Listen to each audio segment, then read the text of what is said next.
Hey Lady Keith, how are you again? I know I said I was gonna tell you a story about my life. The most, um, the reason why is my memory so bad and I don't remember some of my friends. Okay, it was Friday. It was Friday night. I don't remember when. I think it was the 2006, 16. Like I see my brother's driving back, so 2016,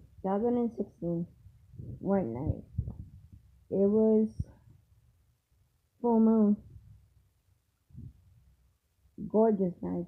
Um, Warm out, you know.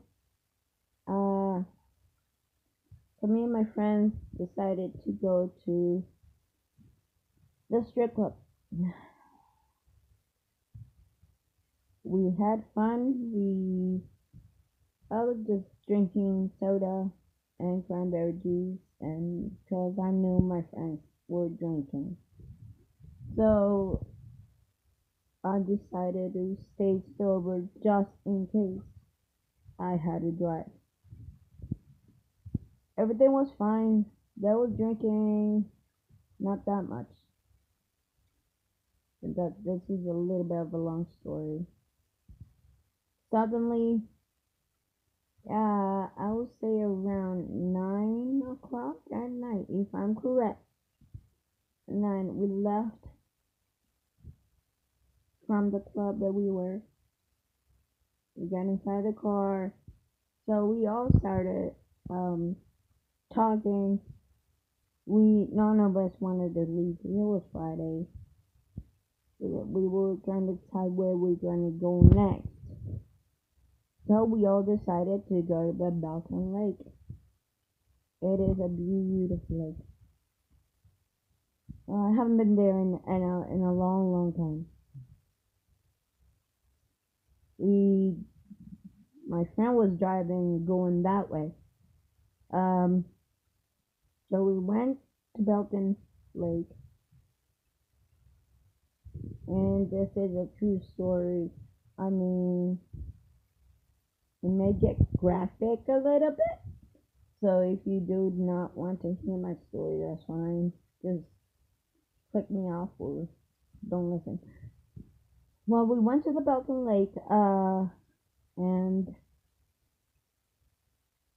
there, that's when Jin, Jack, Jose, everybody came out to party, and I was still the silver one. But as the night progresses, I was socializing with friends of mine. We were dancing, having a good time, and I was still drinking cranberry juice and soda. I refused to drink that night. Something told me not to drink that night, so I did not. Um, and it was around. We left there around 1 o'clock. They're all drunk, tired. I'm exhausted. So by the time I got everybody in the car, yes, I had my license back then. I decided to drive. So I adjusted the mirrors. I fixed the seat so it could fit comfortably. Um, okay, so we're leaving the lake. So I decided to take a shortcut, a back road. Texas here, it's an open ranch. Open ranch means that cows can go anywhere they want. Uh, Left, right, the middle of the road, whatever. I think it was 1 o'clock when we left the Balkan Lake.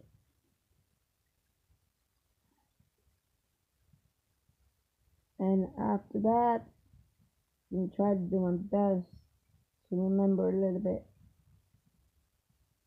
I saw a cow in the middle of the road, and it was a black cow. with big giant horns like sticking out of the side of their head.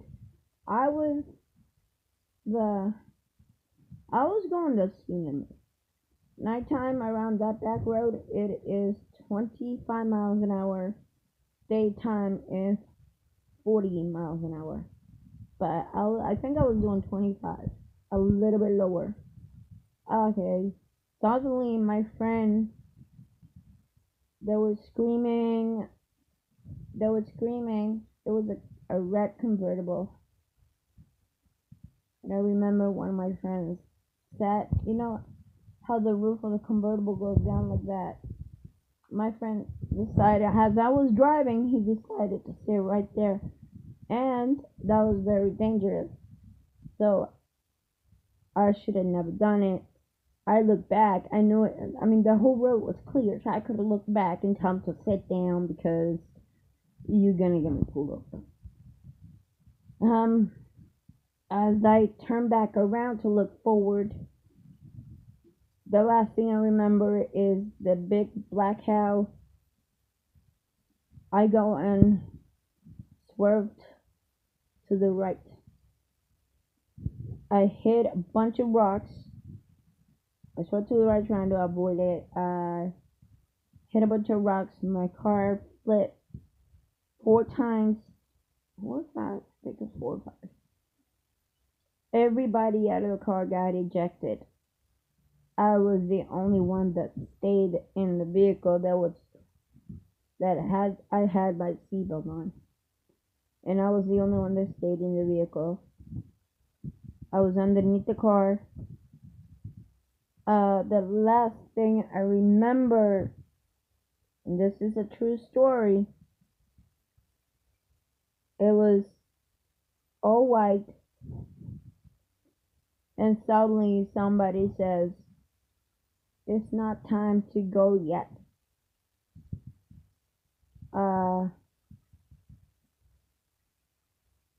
And that's what, like, it was like a out of body experience. And I woke up in the hospital screaming. I mean, and all the nurses running towards me. And then that's when I went out again, out of consciousness, because I have the big giant scar on my head. The little bit above my ear, that's when the middle tube hit me in the head. But it was kind of weird because around that night, even though it was Saturday morning, there would have been nobody around that road. I don't know.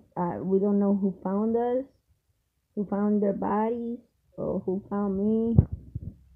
But I gladly thank the Lord that somebody found us. If not, I would not be here in this world. I feel awful.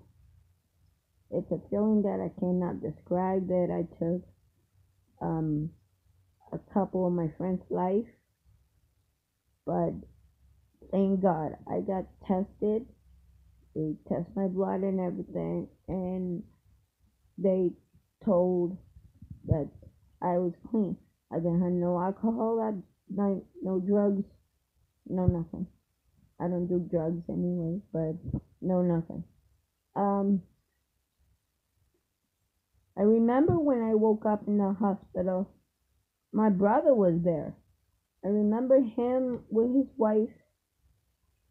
And the first thing I asked him was like, "What happened?"